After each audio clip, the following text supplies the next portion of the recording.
मुसलमान under attack है वो सिर्फ और सिर्फ असदुद्दीन अवैसी की वजह से।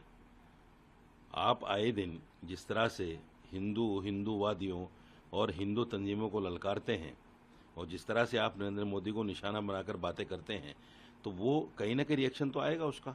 प्लस आप कौन सा सुप्रीम कोर्ट की गरिमा को समझ रहे हैं? आप पार्लियामेंट सुप्रीम कोर्ट में सबसे पहली याचिका आपकी है। उस वक्त तक राष्ट्रपति के हस्ताक्षर नहीं हुए थे जब सुप्रीम कोर्ट में उनकी याचिका चली गई थी। सबसे पहले याचिका देने वाले वो हैं।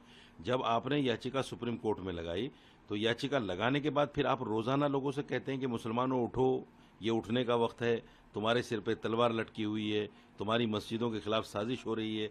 तो ये कौन सा पार्लियामेंट का आप आदर कर रहे हैं? सॉरी, सुप्रीम कोर्ट का आदर कर रहे हैं।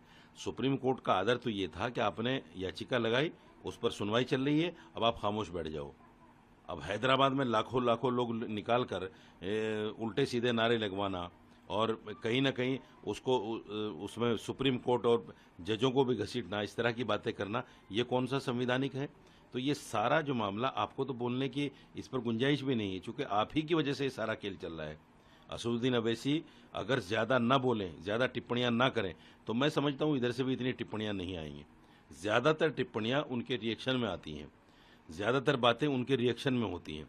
तो उनको चाहिए कि वो अपने आप में संविधान का, आप कहते हैं मैं वकील हूँ, बैरिस्टर हूँ, संविधान का ज्ञान रखता हूँ, तो ये भी आपको अंदाज़ा होगा कि सुप्रीम कोर्ट में कोई मामला अगर लंबित है तो फिर सड़कों पर निकालना लोगों को और कहीं ना कहीं इस तरह की बातें करना, ये भी संविधान सम्मत नहीं है। और कहीं ना कहीं ये भी न्यायपालिका के ऊपर अविश्वास की बात है। अगर विश्वास है तो आप यकीन रखिए, देखिए क्या होता है 5 तारीख में।